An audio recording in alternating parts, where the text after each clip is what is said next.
It's feel-good podcasting in your ear. You're listening to the Brian McDaniel Podcast, exclusively on the Digital Podcast Network. And now, here he is, Mr. Cutie, Brian McDaniel. Hello, I am your host, Brian McDaniel. Thank you for joining us today on the Brian McDaniel Show on the Digital Podcast Network. My co-host today, Vanessa Garcia. Hi.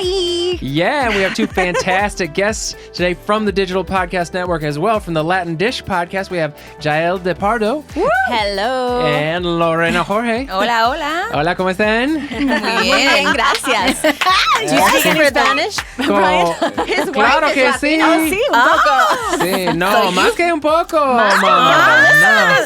He fell in love with the kids are Latin Latina. dish. Oh, Yeah, really? that's right. Good that's for right. you. Yeah, I lived in Spain for a year and a half, so Oh, Okay. nice. I didn't know that. yeah, I speak Spanish Comes in pretty handy. well. Yeah, it definitely comes in handy. And it's also funny because, you know, I'm like a classic gringo-looking dude, so I can pretend like I don't know Spanish and then eavesdrop He's on a spy. conversations. He's Yeah. a spy. What did you just say? Yeah.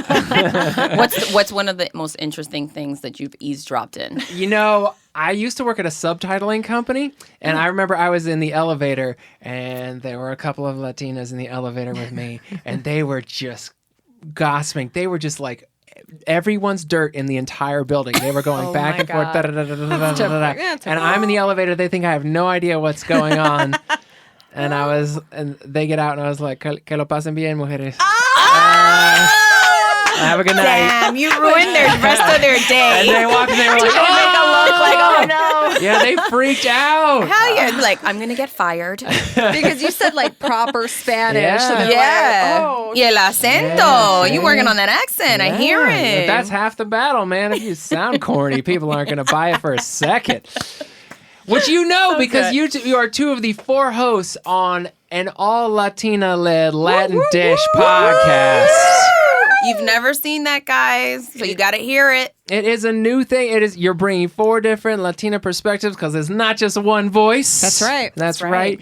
To all kinds of things that are going on in popular culture in the world. And I'm just proud to be on a network that's doing that at the same time. So, Thank you. Congratulations to you too. yeah, absolutely. Well, we're excited to be here. I'm excited because it's not every day. I mean, like, I haven't seen, a show like that where they're putting, 3-4 Latinas together talking about, life, social commentary, culture from our point of view. It's. I feel like it's not every day that you see that. So I'm proud to be part of that. Absolutely. Digital Podcast Network is rocking it. And I'm super excited to be with Jael and be with Paloma also, who's not here today, and Susana. Like she said, to be able to give our perspective and really show our plight in all different aspects, whether it's in the workforce, whether it's in the house, or in just our career choices. It's really interesting, and it affects in all different areas. So we do talk about from music to dating to just certain. Well, Yeah. you guys did have an episode about music that ruffled feathers a little bit. Oh, yes, it did. Yeah, controversy. You gotta bring it up, don't you? I have to. You guys were talking about Maluma. Oh yeah. Yeah, He's a cutie. He's a good-looking dude, right? He's in his 20s. And he's talented. He's a Colombian pop star. I mean, look, it did. It rustled some feathers because. All right, yes, he's a good-looking guy. He's need to see what definitely this guy looks on the like. map. Yeah, check him out. I recommend it. So he's definitely on the map in the United States, and the thing is, the content of his music is racy. He's talks about A lot of sex. threesomes, and very, definitely putting his sexuality out there, and like the girls in his videos are in lingerie and all that stuff. But at the same time, at least from my point of view, I'm from Colombia, and I know like our country has struggled so much. We have this checkered past. Most people relate us to narco trafficking, Right. and I know it was a very impoverished country, and we struggled, and we've been a third world place, and so in the last, I would say, roughly maybe 25 years, we've grown so much, and we're one of the fastest growing economies in South America. And to see someone have an opportunity that we didn't have before and carve that path and make it so big is like, it's like a feat, to see that. And like, Sure, yeah. It pulls focus. Totally. Absolutely. It pulls focus back to something, a story of success, as opposed to a story of a stereotype. That's what I'm hearing. Right. And so the big discussion and the argument has been: so do you see this guy as a role model, or is he just someone that you look up to? Because there's a difference, Right. And most people don't know the difference. And it's like one of the basic, easiest ways that I kind of try to identify and even relate to someone and the difference is that, Michael Jackson, for example. Michael Jackson was very controversial in a lot of different ways, from his choices of skin, his medical background, as far as his music sometimes and the things that he did say because they were racy at the time, and the way he led his life. But ultimately, he was a person that carved out a path and definitely transitioned and genius. As a total genius, and went against the test of time because he definitely kept up and changed his genre and was very revolutionary. But do I want to live the life that he led? Not necessarily. And I think that's where the difference lies, is that you can look up to someone like Maluma and being a person, an artist, a talent overall that can cross boundaries and barriers. But do you want to go ahead and be promiscuous and have a big orgy? Then maybe not. So Our listeners are like, I mean, don't count it out right away. but that's the thing. It's not an automatic no. Maybe you don't want to model your life after them, but maybe you do. Okay. But then if you do, then so be it. To each his own. And then you might look up to and you can look up to a lot of things. There's so many different variations now today in how people identify themselves. And unfortunately, we do get, challenged and as well as limited by the population. yeah, that's true. So That's really true. I remember when Shakira was first, because Shakira is who I think of as like the biggest crossover star from Colombia. And I remember there was a drug joke about her. And Oh, what's the joke? I didn't hear that. You want to say that joke in front of 3 Latinas right now? no, I'm raising it for context. So she had to deal with this almost right away when she got very successfully. She was on a late night show, and one of the hosts made a cocaine joke to her, and That sucks. so then that was like a huge thing, right, for her to have to deal with. Has Maluma come into that kind of situation? Yeah, has he had to deal with it? It's because it's inevitable, right? Like, Yes. Look, and how you handle it, I think, is important. yeah, I mean, even me, little me, I get that all the time. People, I'm like, oh, I'm Colombian. Oh yeah, cocaine. I'm like, oh my God, really? Yeah. So Narcos has ruined it. I know. It's like Sofia Vergara I in haven't Narcos. heard any specific jokes or comments directed toward Maluma about that yet. I don't know if you guys have. I haven't either. I haven't. I think it's more about sex when it comes to Maluma and sort of just promiscuity than anything else. I mean, now I'm gonna check out all his handles because I'm single. Are you gonna stalk Vanessa? I'm like, oh, Maluma. Sex? Vanessa's gonna message him, hey, I am a really good cook. I'm open. I'm a really good cook and open. That is fantastic. So I Maybe Shakira got the brunt of it because she was one of the first. yes. Yeah. Right? Yeah, and now maybe people know they get in trouble if they do that kind of Yeah, thing. it's so politically conscious now. Right. People are afraid to breathe, So do you think how people are viewing him is related to, do they pull back from holding him as a role model because of sexuality, because there's so much sex in the content? Look, I think some people also, unfortunately, in today's day and age, we aren't really listening to the lyrics as much, and Okay. it's really about beats and can I dance to it? Right. So I've met so many people that don't even know what the song is saying, but they're dancing to it, and ultimately, at the end of the day, when you see them dancing, it's not PG. I'm in church dancing kind of style. No, it's literally what reggaeton's supposed to be. That's true. It's a I mean- grinding you know. It's central to like max capacity. Brian's face is like, Well, yeah, we have to take that into account too because it is reggaeton, right? Because there's like other Latin bands and singers that don't necessarily have that style. You think about someone like Juanes. It's different. It's different Yeah, Latin music. So totally. maybe or like Maná. it it's doesn't totally have different. so much of that sexuality. So maybe it's more accepted because of that. When Enrique Iglesias first came on the scene as a star, as a pop star, as a musician, he was selling sex. He was selling himself, his shirt off, a wet T-shirt in the video, all that kind of stuff. Yes, he was. And I feel like his career is less successful now that he does not sell himself as sex in the same kind of way. Well, you know what, Brian, to your point, I actually think because Enrique had a moment where he kind of plateaued, you know? Right. But then Early all of a 2000s. sudden, because he's in the scene still now, Right. and because he went into the reggaeton arena, Okay. which is the genre that Maluma is in.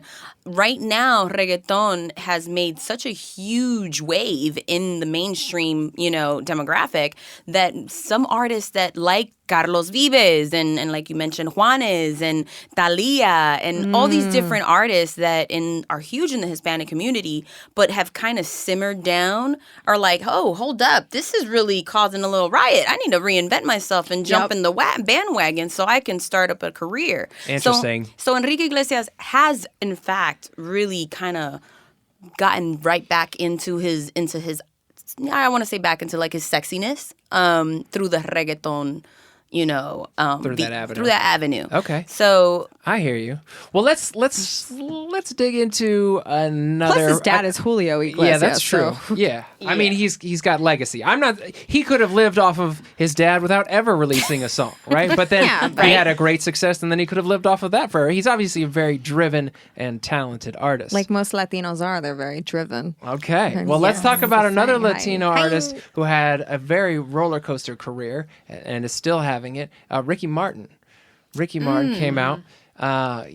He was selling sex when he first came out on the scene. of course. And I think, I mean, me personally, he went away shortly thereafter. He was a huge phenomenon, worldwide phenomenon, and I think he was not out as a gay person at the time. Yeah, that's when he took some time for himself to do some soul searching to finally come out.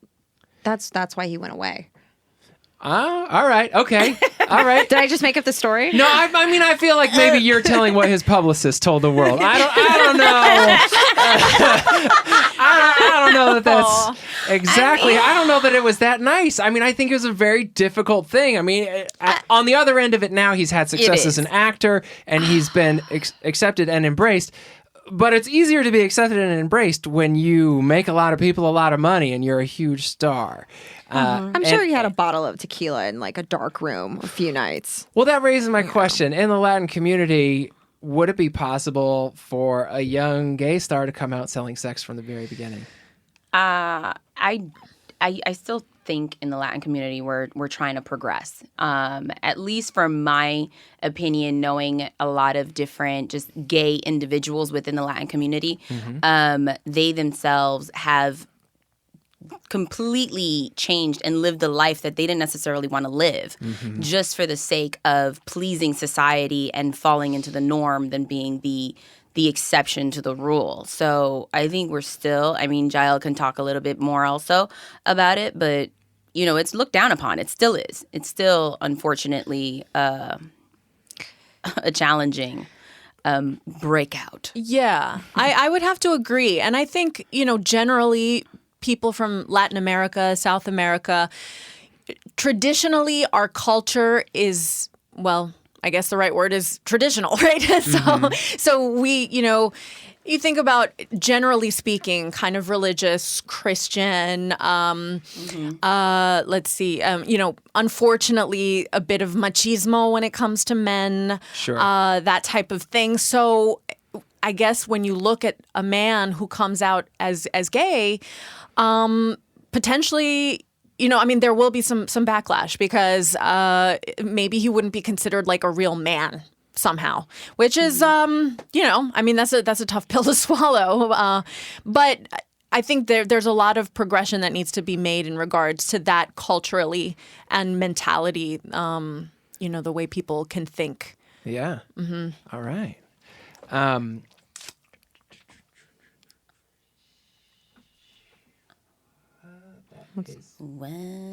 What? Okay. I'm like, what? What is going on? Do you feel like in the Latin community that for role models, it's more important for them to be sort of safe? Is that part of it? I don't think so. It depends in what area of safe are you speaking of? Like safe as because I know there's so many different genres of music that aren't really considered safe. But when it comes to going back to what you were discussing, homosexuality, it's not accepted. Bottom line, unfortunately, like Jael said, due to our religious, a lot of the Hispanic countries came up either Catholic or Christian, and really, you're going to hell if you're gay. Unfortunately, it's a lot of tradition and a lot of machismo too. Because right, I was going to use that word. Yeah, yeah. Essentially, God forbid a man ever picked up a doll in a Hispanic household. It was like, oh. What's you that? get your ass beat for that. What? Yeah. Are you serious? Yeah. Stop. Yeah. Yeah. Is this new to you, Brian? If you picked up a doll and played with the doll with your sister, would your dad be okay? Yeah, it would totally be okay. I mean, generally in the world, we're making strides regarding that. But Latin America has a little catching up to do. And we are slowly, it's happening. We're inching our way, but it's, it's still a thing. I was at Carnival in Colombia a few years ago, and there was definitely a scene, some of the gay guys in their outfits, and they're doing their thing, and so it exists. It's out there. I just think that we're inching our way towards that progress. Yeah, my nana always if she sees a gay guy, she'll be like, "Ay, pobrecito, pobrecito." Like, Nana, why Pity. poor him? It's pity. Like, oh, poor thing. I'm like, Nana, it's okay. Why are you saying pobrecito? Like, he's happy. Look at him. Yeah, like, ay, que pobrecito. Or like the girls wear pink and the boys wear blue. If the boys wear pink, like, you don't do that. You know? And you're like, oh, that's well, a you shame. bring up a good point, Vanessa, because it was one of those things that I will always remember. I've met so many, and it's really interesting because I've met so many open-minded, Hispanic parents. And they're like, oh, but why don't you let that person live their life? If that's their choice, is great. But then it changes when it's their child. Yeah. Which is interesting. Yeah. And I've always been like, but hold up. Like, didn't you say it's their choice? It's their... And I think the pobrecito comes from the fact that they know it's not an easy life to lead. You know what I mean? It's a life that's going to be controversial, that you're going to deal with any type of, bullying or, and prejudice. And because I know as far as my aunt, I do have gay people in my family, and it was never of like, no, God forbid, or you're going to be damned. And it wasn't in that way. It was kind of like, my child will face discrimination. I need to be concerned for my child's safety now. Right. There's already enough of a struggle going on in our lives. Why do we have to add this extra layer to we're it? Latin? Damn. Right. And we're gay Latin? Crap. Yeah. Right. That's crazy. No, I remember. How good can you dance at that point? Is there any... All right, we've been talking a lot about role models, and so I just want to take a second here and open the floor and talk about your Latinx role model for you, or who you think, maybe not for you, but who you think a great one is. And I, we could probably do a half an hour talking about Latinx. Like, what do you think about that term? I use that term on stage, and in the Midwest, people laugh just because I say it, which is crazy. You say Latinx? Yeah. Or Latinx? I say Latinx. that's a good... Oh, okay. Because I'm like, maybe that's why they're laughing. The Latinx, it sounds, because most people say Latinx, but that's new to me too. So I'm guilty. Yeah. It's taking the gender because there's so much gender infused in all of language in Spanish. So How is it? Latina? I've only heard it of Latinx, but Latinx, I think, or Latinx, I don't even know. It's like saying Latino, but Latinx. Latinx. Okay. You put an X on the end of it, so it's not like, Latinx. so it doesn't say Oh. just men, right? Because Latino is just men. Yes. Oh. And Latina. So yes. anyway, let's open up the floor for role models, Latin role models. Can I talk about my favorite director? Yes, please. I like Pedro Almodovar. Yeah. Oh, yeah. I think he's fabulous, and I love the content of his films. I feel like they really touch upon like true old world Latin culture. I don't know, and it's kind of bizarre and weird, but he has this awesome like artistic take in his films that I don't know, and they're nostalgic. Yes. I love his films. I love him. I have always loved Pedro Almodóvar. Yeah. He's just so Mamá romantic. También is Oh my one of my God. favorites. Absolutely. He's just great. He's an artist. Yes. Yeah. Truly. Kind of. I would have to say Robert Rodriguez. Yeah. Robert Rodriguez, because Desperado, Des Till Dawn, I'm a huge, Robert Rodriguez Tarantino fan. It made me want to pursue entertainment with Selma Hayek. And it just, he's just a strong director. He had nothing to begin with. He had to go in these whole functions and sell his, what was it going?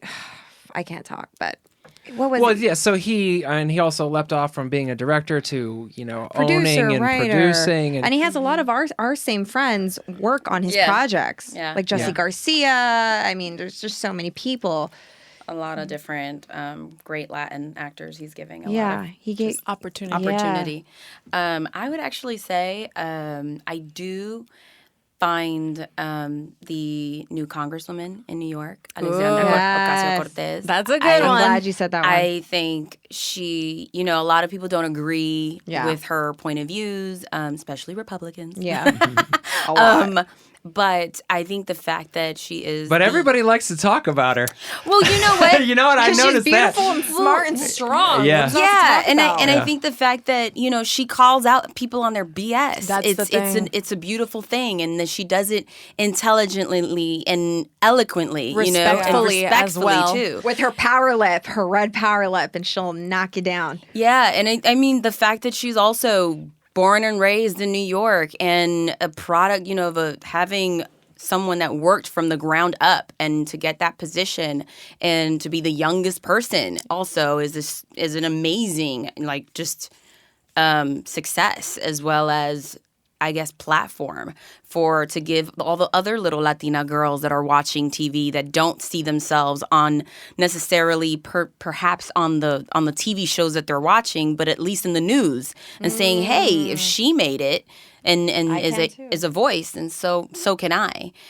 So I definitely do look up to her ability to speak out in a lot of different political points right now going on, which are super important.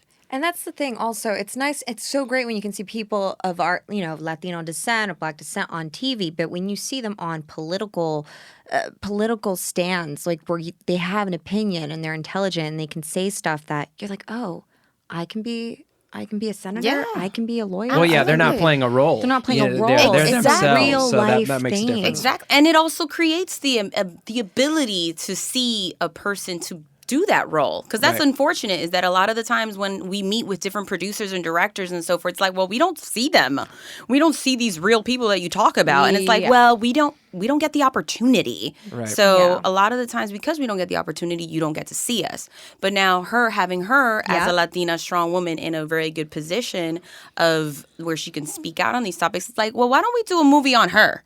Why don't we bring let's get a Latina to play her?